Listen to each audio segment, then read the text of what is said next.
A lot of people, when they get into this world of manifestation, are told not to react, are told that we must let go. But we are also human beings. When things go wrong in a 3D world, in most cases we do react, we do feel negative, we do feel bad emotions when things are not going our way. So how do we actually deal with this issue when something really bad happens, that we don't react to it? What do we need to do? Do we need to really suppress those emotions, or do we need to avoid those thinking? What it is that we really need to do, we'll dive deeper into this concept in this video.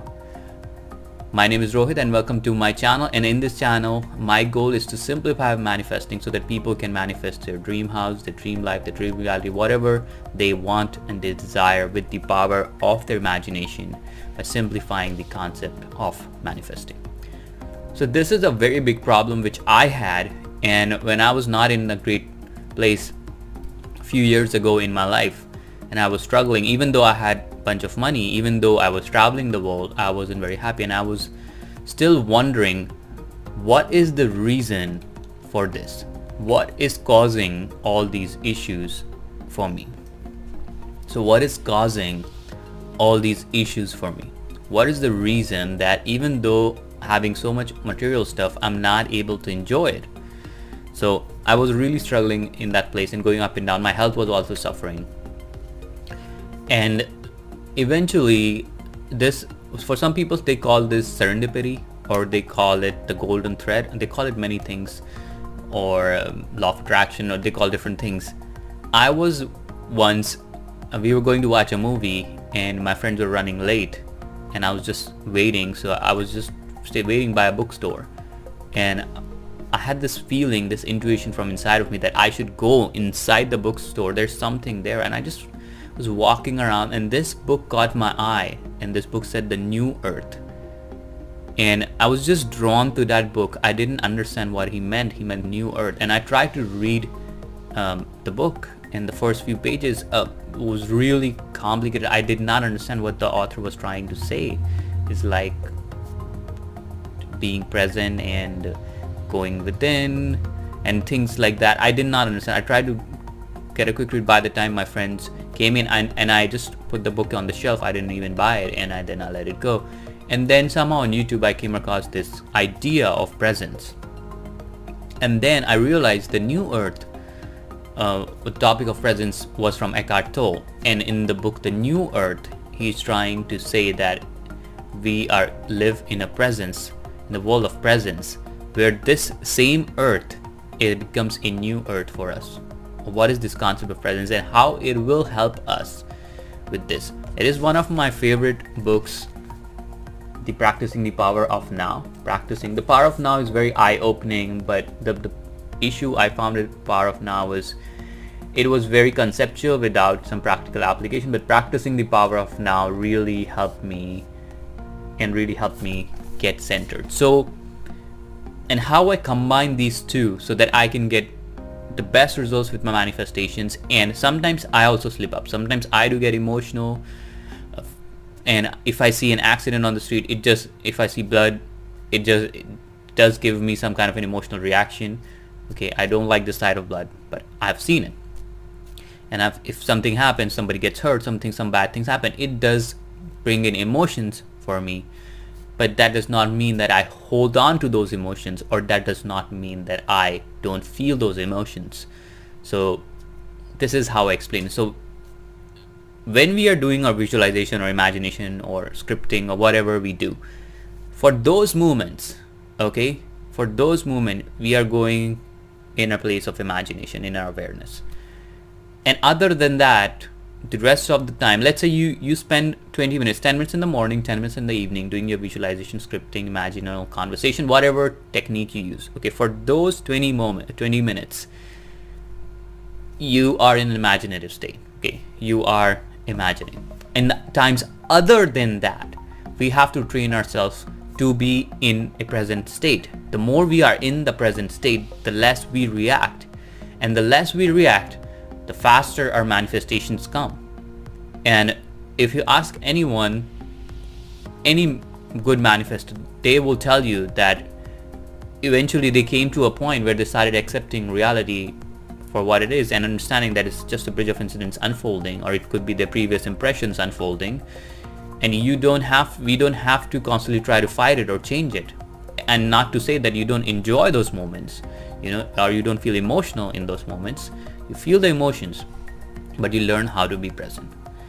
And by that is by simply a very simple practice that Eckhart talks about is when you're washing your hands in the sink. A lot of us are habitual. We are thinking about something else. We're not really feeling the water, the sensation, the sound, whatever it is. We are not really feeling it. We are just thinking about something. A lot of times when we're washing our hands, we're not present, right? This very simple act, when you're washing your hands, feel the water on your hand, feel the temperature of the water, totally be present, look at the color of the sink, look at the tap, look at the water, look at its reflection.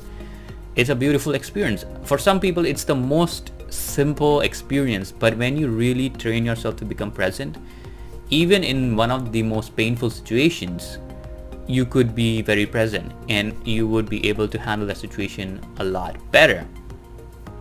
And by training myself to be present in the moments when I'm really going to react, sometimes you might get emotional and you will have tears rolling down your eyes, and that's totally fine. There's nothing wrong with crying. There's nothing wrong with expressing your emotions.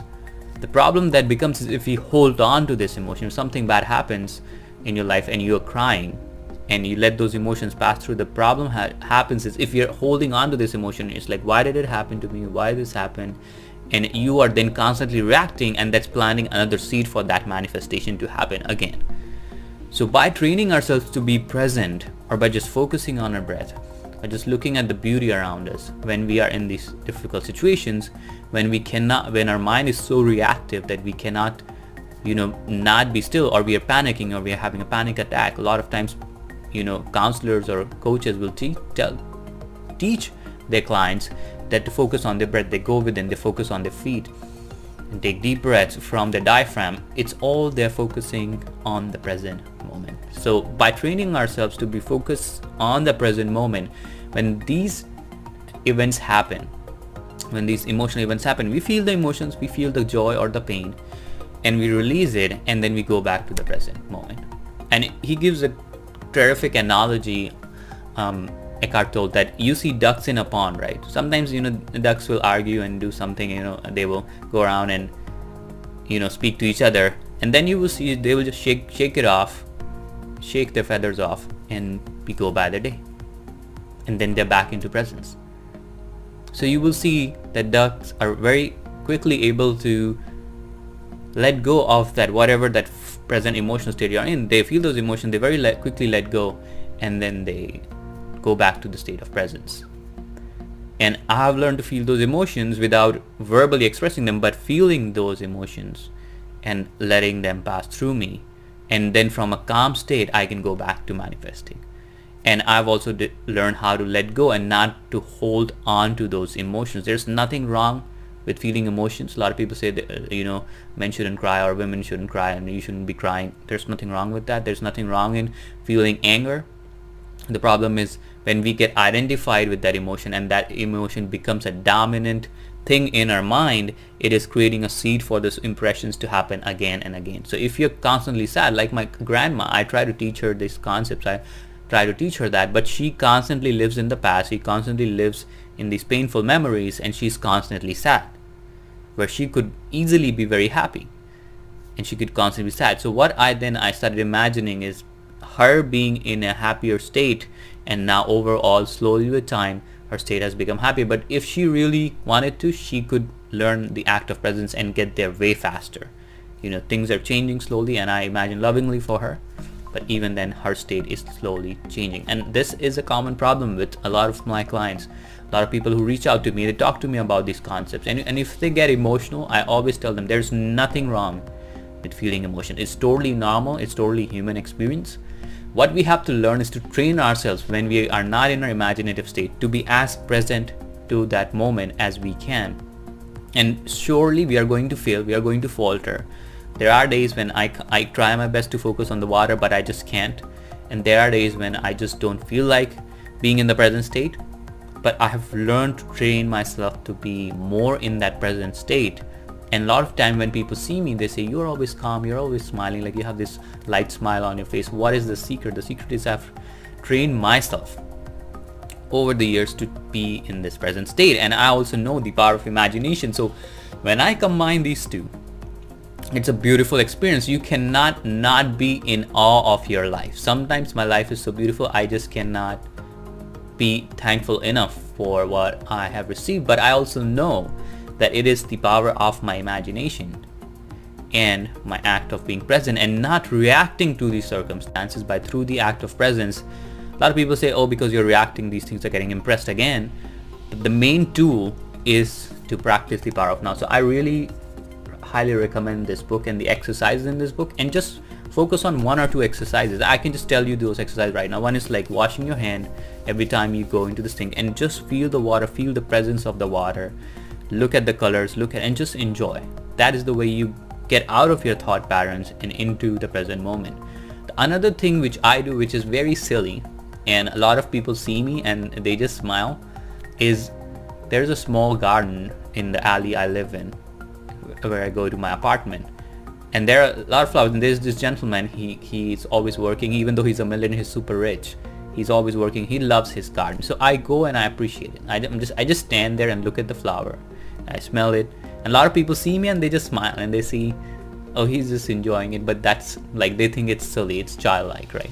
What is wrong with it? There's nothing wrong with it. So I'm always go there when I'm walking. I become fully present to that experience, and I forget my thoughts, I forget what's going on, and I'm totally in the presence. I'm looking at that flower, I'm looking at that leaf, and it's beautiful. The colors, the contour, the shapes, the feel, you can touch the petals. It's an amazing, beautiful experience. And for a lot of people, they would say it's such a normal thing. Like, for me, that moment and those moments are very beautiful because they bring me into this presence. And it is, in many cases, it's better than taking any drink, any alcohol, any drugs, anything. Nothing compares to when you're in that fully present moment and you're able to train yourself to that. So very simple exercise. Whenever I walk in that alley where I have to walk every day, I get a chance to walk, and I just go and experience that, and brings me so much into calm. And we had this lockdown, when we had this pandemic, that was my go-to place. We couldn't even leave our alley. They locked down the whole alley, but I could still go and experience the flowers, experience the smell, experience the environment, and that brought me into this present moment. So these small things in life, they are very joyous, and a lot of us, we get caught in our head and we are not really in this present moment and not really enjoying those small moments. And when you are truly present, you won't be thinking about past or what event happened. You're really in the present moment, and your reactions will become less and less and less. And with more practice and with more time, it will become better. And I always tell people, that's why I want you guys to make it a lifestyle of manifesting. Is you want to learn a lifestyle of being present, learn a lifestyle of imagination or scripting, or because that will become a part of your life, and you will just slowly see how your life becomes more and more amazing, more beautiful, and all your desires will be coming to you, and they will come to you faster and faster and easier and more in a more effortless way than before. And this is one of the best techniques I've learned, how to minimize my reaction. And it is sometimes I also slip up. I've even seen some of the greatest spiritual teachers slip up. We all are humans, we all have bad days, but the thing is, we are training ourselves. We are practicing this, we are making it a practice. We are making a practice of presence and a practice of imagination. And when we combine these two is where the true magic happens. And sometimes your manifestations come like a rocket. They come so fast. It's sometimes really, really unbelievable. So that's all I wanted to share. I hope you got really great value out of it. And I highly recommend this book, Practicing the Power of Winners and Awaken Your Imagination, which is one of my favorite books. These two books and the teachings in these books, even if you just practice them 10 minutes every day, just 10 minutes practicing the power of now, 10 minutes practicing the power of imagination, and you will see the power, and you will see how your life will transform. So I hope you found this video valuable. Give it a like and give it and share with those people who are really struggling and they're constantly reacting to the events, or they're really struggling with minimizing the reactions, or really having challenges with emotions, not able to express it, or really suppressing it, or not able to let go of these emotions. These books, or this my video, might be really helpful to them, and these books will definitely help them as well. So subscribe to this channel if you like more content like this. Also post in the comment section below where you found these kind of events happening in your life, and these challenging events. Enjoy them, have fun with it, and I will see you in my next video. Until then, take care, and I wish you great success on your manifesting journey.